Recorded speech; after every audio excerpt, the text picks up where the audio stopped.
Hey, what's up, guys? Welcome back to Guys at Magic. This is Hunter, David, and Shane. So, what up, guys? Hello. What's up, nerds?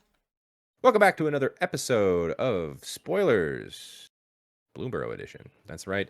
Today, being July 12th, 2024, we got another dose of awesome rares and mythics to talk about. That's right. Only those. If you guys wanted to see the commons and uncommons, check out our Instagram. We post every single spoiler every single day that comes out.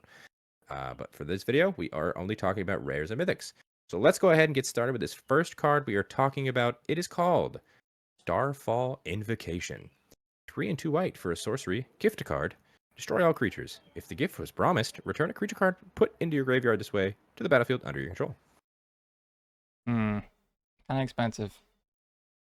This will see 0 play in the current standard.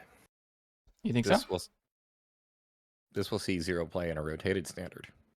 I don't know. Destroy all creatures is a good effect. You don't have to gift. It's a 5-mana board wipe, and typically whenever we see these kinds of cards see play, it's also with like cheaper, more effective board wipes. Right now in standard, there's not really cheap, effective board wipes except for black.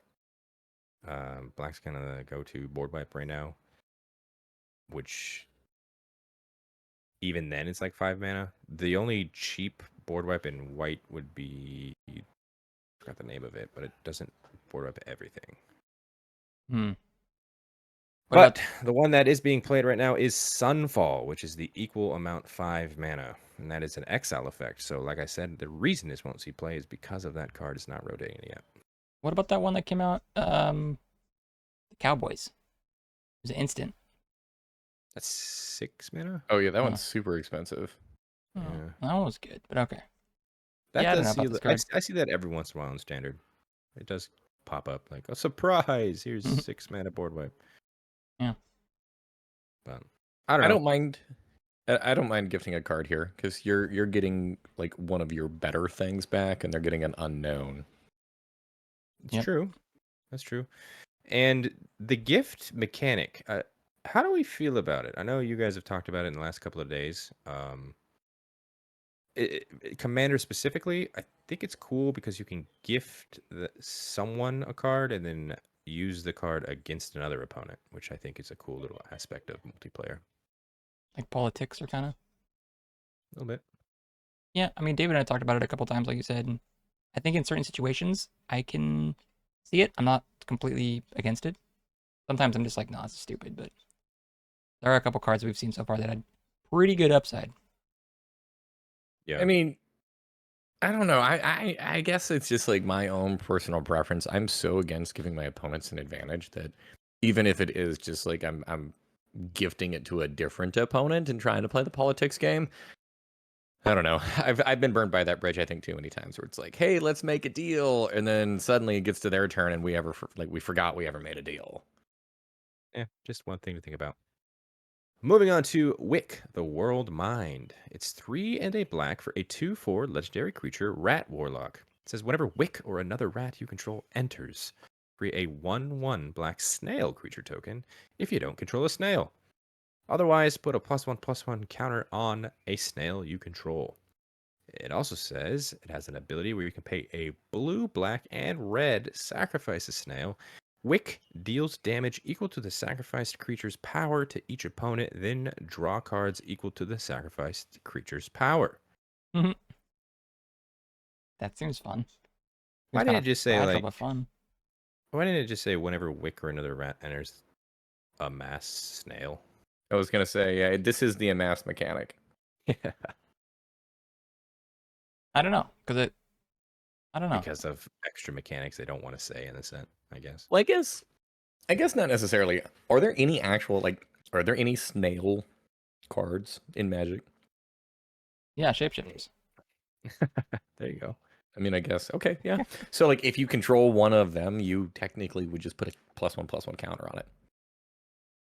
Yeah, I guess you're True. right. And yes, there are snails in Magic. Specifically, one single snail that was just printed from the Lost Caverns of Ixalan. Nice. This is a cool mechanic, though. I can't wait to talk about it as a commander. Yeah. This is a really cool card.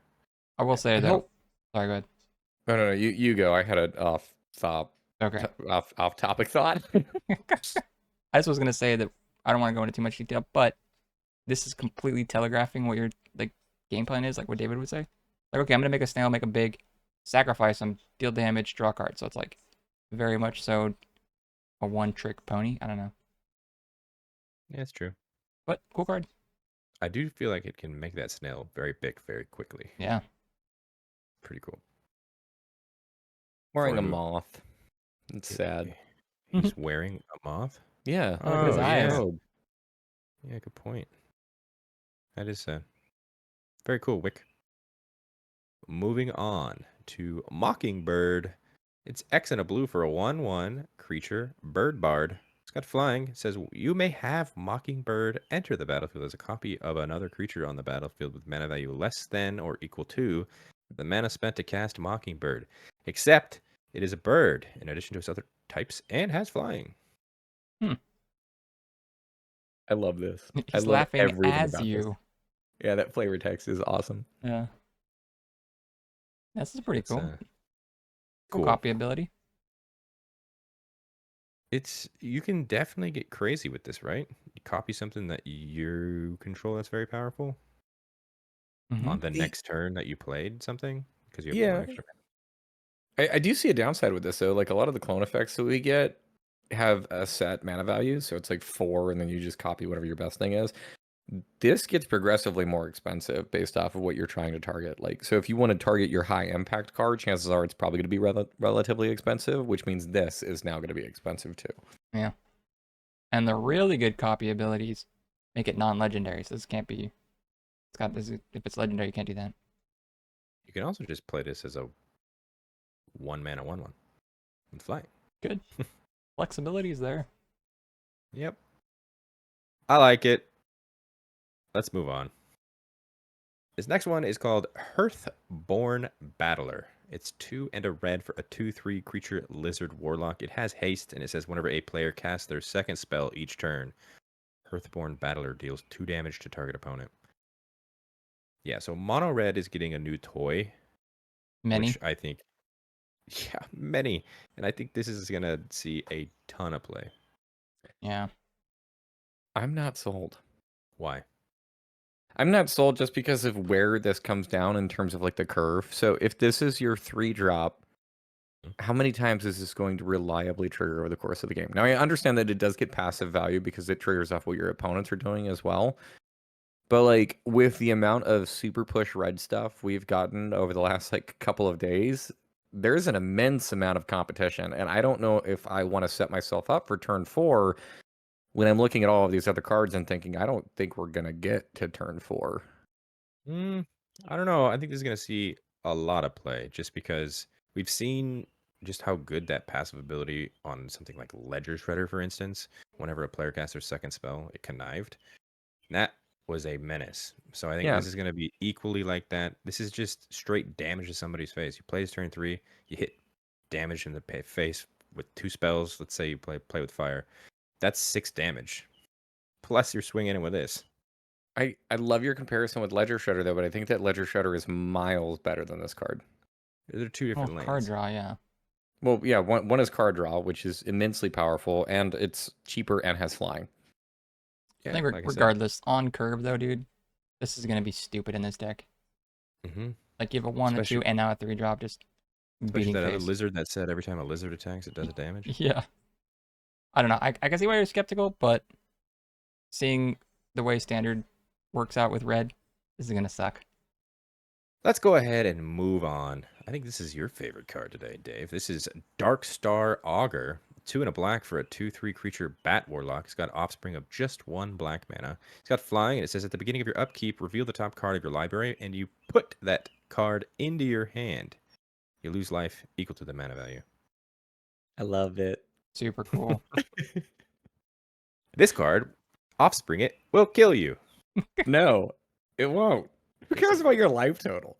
Your It's offspring would never not a kill May. you. It's going to hit you. Don't worry, you're gonna hit some lands. You're gonna be chilling. There you go. See, okay, here's my thought: is that this is essentially Dark Confidant. Yep. It's just got wings and it costs 1 more mana. And if I want to invest 1 more mana past that, I got 2 Dark Confidants. And that card is a slam dunk A+. The number of times where I just like reveal a land and I'm just like, all right, cool, I'll draw it and take no damage. Or you build your deck correctly and you're like, oh no, I drew my 1 mana spell. I guess that hurt a lot. Let me just like keep throwing gas on the fire. Yeah, I don't think I've ever died to Bob. That's a lie. I think I've died to Bob a couple times. I like how you immediately were like, I've never. Yes, I have. Yeah, I think this card's fantastic. I'm not saying this is a bad card. I'm just saying it will kill you. So, And you know Potentially. what? That 1 out of every so many times that it does, it's going to be worth it. Yeah. Or just play this in like a deck that you can sacrifice your creatures. There you go. perfect. This is a good card. But I think I it'll like see how play. I like how it's not a draw effect, right? You just put it in your hand, so you can't have triggers if you are mono black on, like, let's say a shield. Shieldred, yeah. It doesn't help you there. Yeah. I mean, So we've recently seen with Nadu that that's not necessarily a downside. If Hey. you have another card that's like, whenever an opponent draws a card, they do. Oh wait, no, they're not because they're not drawing here. well, I was just saying shielded would have helped you if it said draw a card. Yeah. If you had children on your Sure, field, yeah. yeah. It would have, Gain life. but it doesn't hurt me if my opponent's got one. That's also true. Moving on, we got the final season. It's the green one. It's called Season of Gathering. It's 4 and 2 green for a sorcery. This is choose up to 5 paws worth of modes.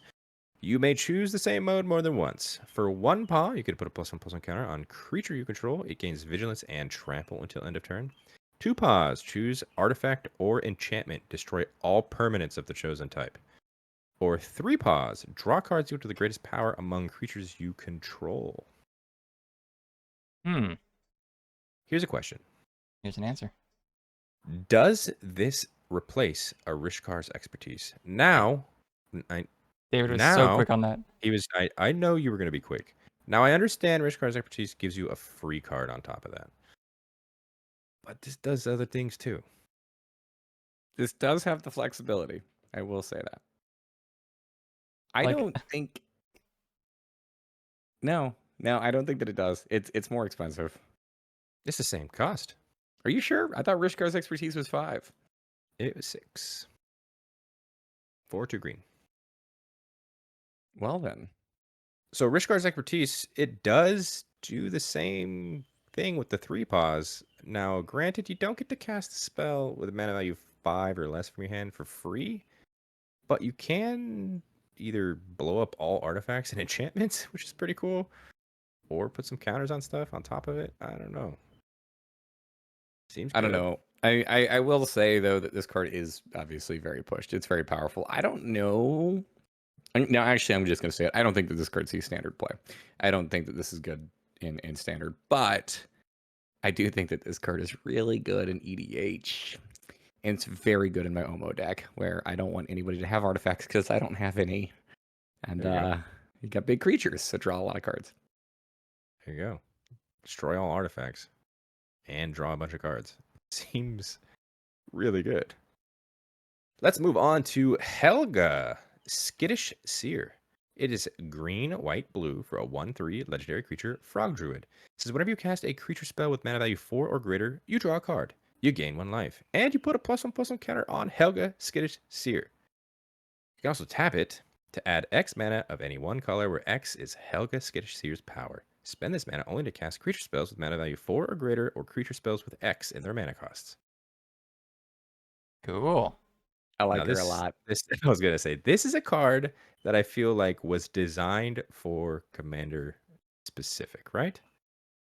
I mean, possibly. I would say that this works really well with the like raccoon.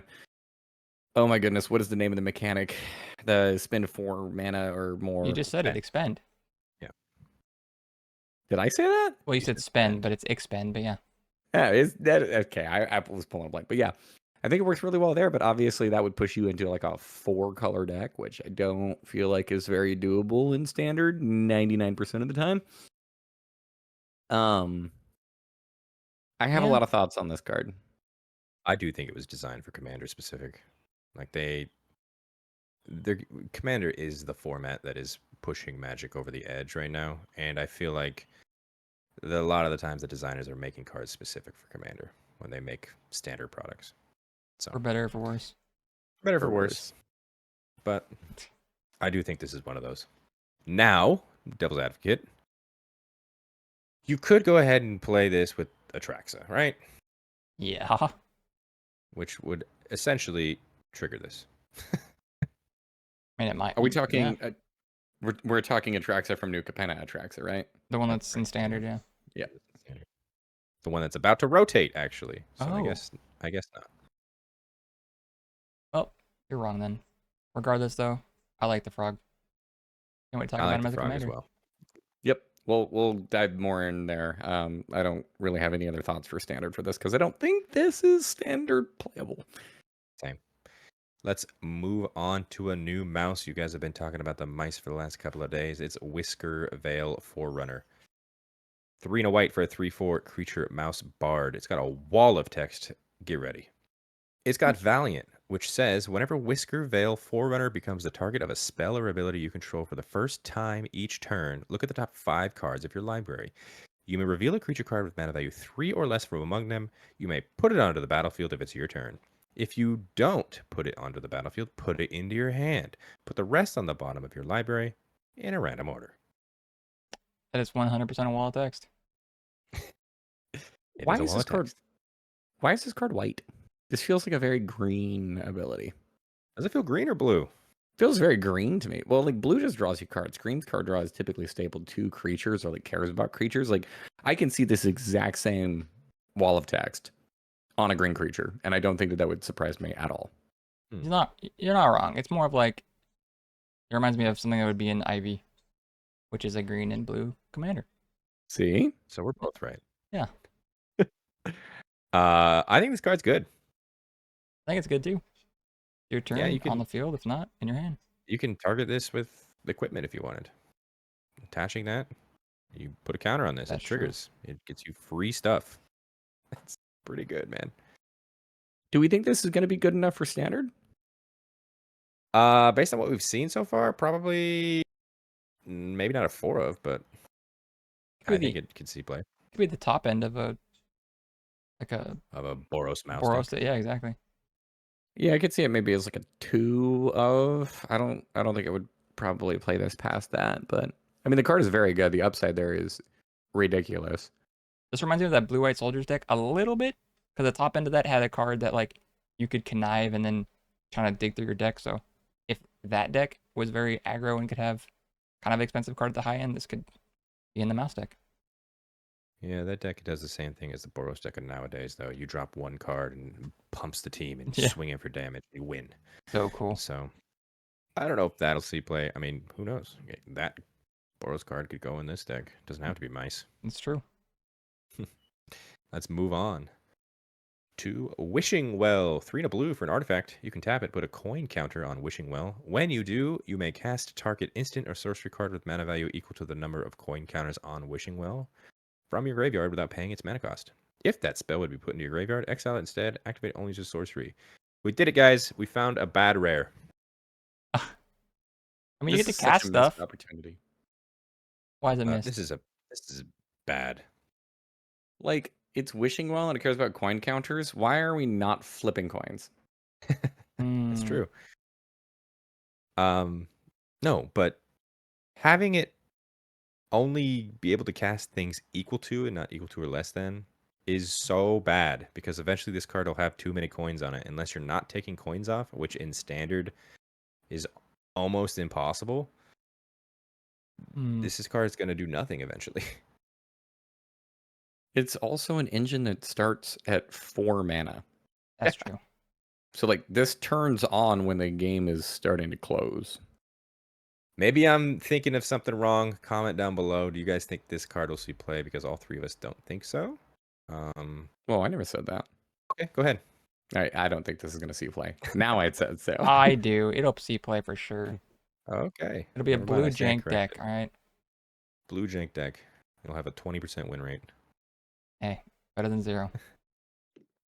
we're going to move on to the final card we're talking about today.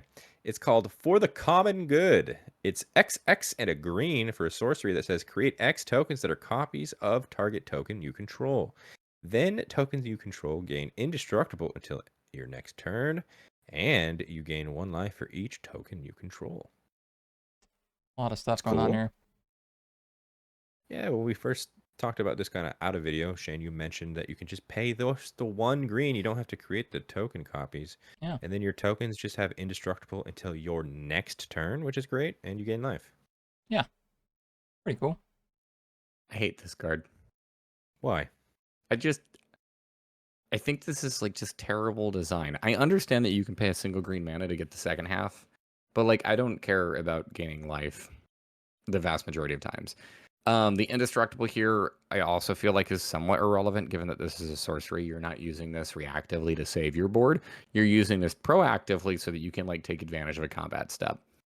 I just feel like this is a card that you're not going to play unless you are already playing in a deck that generates a massive amount of mana and is also playing around with tokens.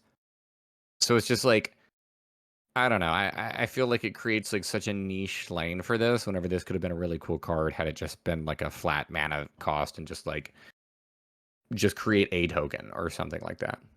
Well, I'll tell you what. It's something cool that you could do is you pay the 1 green mana, make everything indestructible, play a board wipe. Yes, that is a lot of mana. But, hear me out. You play a board wipe, your opponent's big sad. You swing in with the damage with all those tokens. And then when it's their turn, guess what? Your stuff's still indestructible because it's until your next turn. Only they your can't tokens. Yeah, that's fine. I assume you're just playing a token deck with this. Okay, but here's my thought. I don't think that this is going to see play in standard, and then just because I don't see that play pattern occurring in standard, and then like in EDH, if you are playing in Commander, like you have other options out there that are so much better as far as like giving your stuff indestructible or being able to protect your board.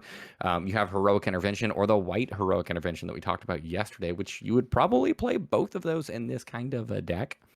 So just like I don't see why this would be important, especially given that like this only protects your tokens, it doesn't protect your other creatures. I don't know. I understand what you're saying with the flexibility of being instant and protecting your board, but at the same time, protecting your board, like if we're talking about EDH, for example, protecting your board for an entire turn rotation is also pretty cool. I'm here for it.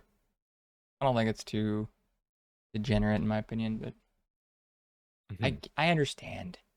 People are like, I'm gonna min-max it and get the most out of this, but my dumbass over here will just be like, I want to pay X for 4 and make 2 copies. At this point, like this is a green skewed version of like a Rite of Replication, but it costs $1 million and it has limited targets. We'll see if it sees play. But that is going to do it for us today. If you guys liked that video, hit that like button and subscribe to the channel if you haven't done so already. Before we end, let's talk about our favorite card of the day. We will start with Dave. I'm pretty sure I know their favorite card. What's your favorite card, Dave? It's easy. Darkstar Augur, and every other choice is wrong. Easy. It is. It's just like this card is like it's stolen my heart, and I'm gonna play it as a 4 of. I'm actually gonna play it as an 8 of because of the offspring, and my life total is gonna hit 0, and I'm not gonna regret anything. Yeah. No regrets at all. Okay, well, my favorite is actually going to be the lizard. That's right. It is going to be Heartborn Battler. I'm a fan of the lizard so far in these sets, and You're a dirty maybe red player. maybe that says something about me playing aggro mono red, but who knows? Yeah. I like Wick. I like the little Wick. snail rat guy. Comment down below. What was your guys' favorite card today? Lots of cool cards. We will see you guys on Monday. Not a lot of cards come spoiled on the weekends, so we'll talk about whatever gets spoiled on the weekends on Monday. In the description, don't forget all the links to our social media accounts. That's TikTok, Twitter, and Instagram, especially that Instagram, because you don't want to miss out on all the commons and uncommons, because we also do something different. At the end of spoiler season, we go through and hit the top 3 most liked cards on our Instagram that we haven't talked about. We talk about those. On the screen right now, those are all of our Patreon subscribers. Thank you guys so much for your added support. It really does mean the world to us. If you guys wanted to check out what they see, which is not here on YouTube, which is a bunch of behind the scenes and extra content, Check the link in the description as well for our Patreon and consider subscribing. And until the next video, hope you guys have a great rest of your day. Peace. Later. Bye bye.